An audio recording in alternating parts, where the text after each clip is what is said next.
Bernard, donc Bonjour Yves.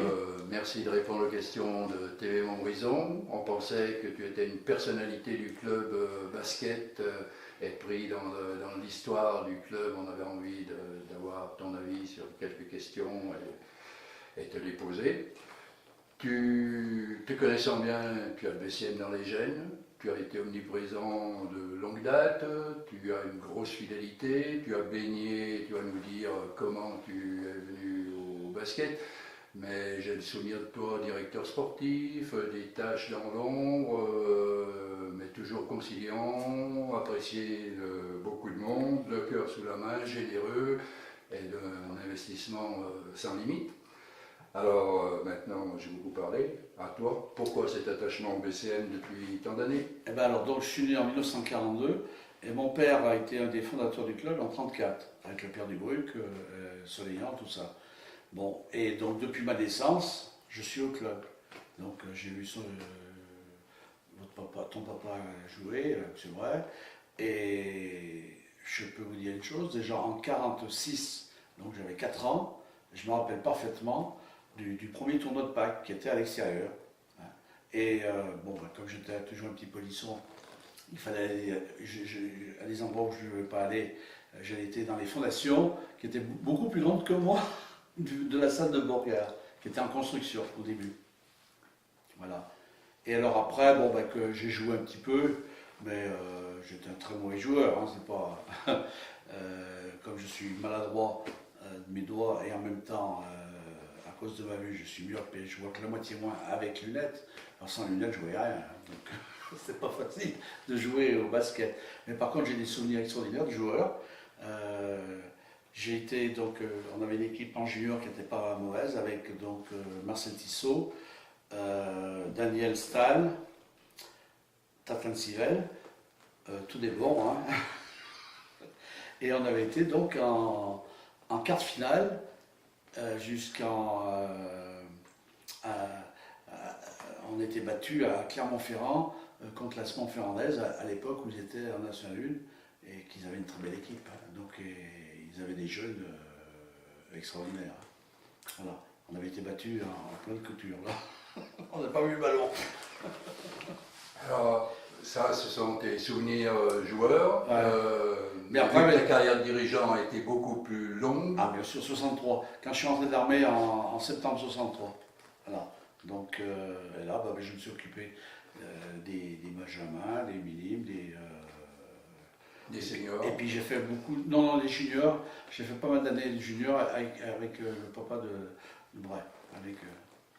Et on a été, alors là, on a été jusqu'en demi-finale de junior Coupe de France. Dans ton grand parcours, quelles sont les personnes qui t'ont le plus marqué dans ce club? Toi, tu as marqué beaucoup, mais il y en a certainement. Ah ben, Père Dubruc, Monsieur Pierre. Monsieur Pierre, c'était des gens exemplaires. Hein. Exemplaire. Et puis le chef d'Aval. Le chef d'Aval avec sa jaune, tout ça, donc j'ai des souvenirs extraordinaires. Eh bien, venons-en, tes meilleurs souvenirs. Meilleur souvenir, c'est le tournoi de Pâques, le fameux tournoi de Pâques des Jeux Olympiques, 92, je crois, de mémoire. Oui, on avait fait le truc pré-olympique.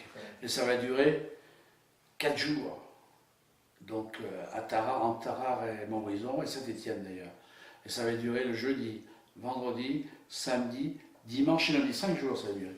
Et on est rentré, on a fini les 5 jours, on n'en pouvait plus. Parce que c'était quand même des grandes journées comme ça.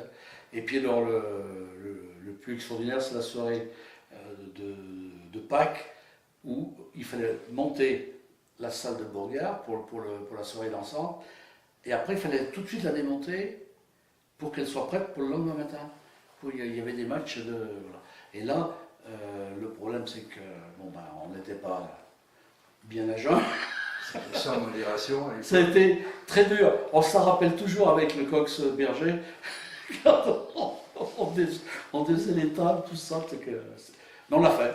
On l'a fait et on le faisait avec cœur. Alors, ça, c'est des bons souvenirs. Est-ce que tu as eu des déceptions ou des regrets? Non, pas trop. Bon, j'ai eu des regrets, mais c'est pas... Non, non, mais c'est bon. Non, non. En Dans les général, non, non. Toujours très bien passé. Dans les anecdotes les plus marquantes, je sais pas, tu as été... Oh, ben, titres celui qui m'a sportifs. marqué le plus, c'est Barbitch. Vous êtes tous les trois un peu en témoigner. Serge Barbitch, les bitches qu'il faisait dans le vestiaire, c'était hors du commun. Une chèvre, il en faisait un cheval de course. Je ne vais pas donner d'exemple de qui, mais... J'ai le souvenir qu'avec un autre entraîneur, il t'envoyait quelquefois vers le vestiaire adverse, écouter aux vitres Ouais, le il discours. Et je tu faisais le tout faisais très petit. bien. Je faisais tout petit. Est-ce que, C'est vrai. est-ce que tu connais la chanson du BCM? Par cœur, non. Alain le connaît. Mais il nous l'a déjà il nous l'a- Ouais. Alain il connaît. Et je peux te dire en anecdote, en 1978, ça s'appelait en Pologne, hein, à la Vierge Noire, tu sais. Hein, et pour te dire une chose, il y avait une ambiance extraordinaire. J'avais décidé ce jour-là qu'un Polonais, un Français, un Polonais, un Français. On s'est tous mélangés et Alain nous a fait le Pierre du Bruc. Alors là, dans le texte, eh bien, le problème c'est que le commissaire politique est venu, il a foutu à la porte le maire, le colonel qui avait la casquette comme ça, parce qu'avec mon Loriguet, ils avaient bu dit à la voiture, rappelle-toi, 1 litre de pastis à 3 avec Jean-Paul Poncet. Et il pleuvait. Et rappelez-vous, c'était le 1er mai, dans la journée, le défilé, on était les seuls sur le trottoir, tout le monde était dans la rue. Et c'est la première fois qu'ils voyaient des blacks, donc à Lyon, et puis notre américain. Belton. Ben, oui, Belton. Bon ami d'ailleurs, Belton aussi. À Lyon aussi, j'étais bien copain avec Lyon. Malheureusement, qui est décédé. Alors, la suite, qui n'a rien à voir avec le basket, ton chanteur et ta chanson préférée? Ben, mon chanteur, c'était Claude Nougaro. Parce que j'ai eu la chance de connaître Claude Nougaro, personnellement, c'est un copain. Et il m'avait, une fois il est venu à Saint-Galmier, au casino de Saint-Galmier, je vais le voir. Et j'arrive au casino tout seul. Alors il me reconnaît tout de suite, bien sûr, Claude. Et il me dit, mais qu'est-ce que tu fais, Bernard, tout ça. Je lui dis, mais j'habite là, je suis chez moi là, ici. Il ne savait pas, toi. Et je suis même propriétaire à Saint-Galmier. J'ai des terrains à Saint-Galmier. Alors il me dit, tu as une table, tu attends du monde. Je lui dis, non, je suis tout seul, tout seul. Il m'a pris par le cou, il m'a mis derrière l'orchestre. Hein, il m'a dit, mets-toi derrière l'orchestre, tout ça. Et quand il a eu la chanson Céline, il est venu me chercher, on a chanté tous les deux.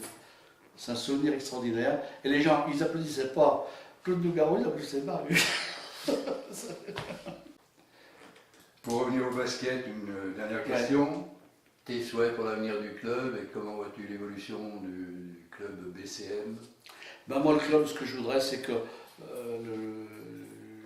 ce qu'on a pris un bon tournant, c'est avec, je pense, c'est avec le club de Saint-Romain-le-Puy, hein, où on essaye de faire éclore les jeunes. Et je pense que c'est une bonne chose, hein, qu'on ait plus de jeunes sur le banc, dans l'équipe, à terme. Toi, en tant qu'ancien moniteur, ça serait sur le gâteau. Et je pense qu'on y arrive un peu, non? Je sais pas, tu les connais mieux les jeunes que moi. Oui, ben les structures sont en place pour essayer de faire quelque chose de très bien, effectivement. Parce que je ressens, moi je suis pas dans le truc, mais je ressens qu'il y a entre le club de Saint-Romain et Montbrison, vraiment quelque chose de bien. Il n'y a pas de la haine, c'est l'amitié. Elle voulait un enfant, moi je n'en voulais pas, mais il lui fut pourtant facile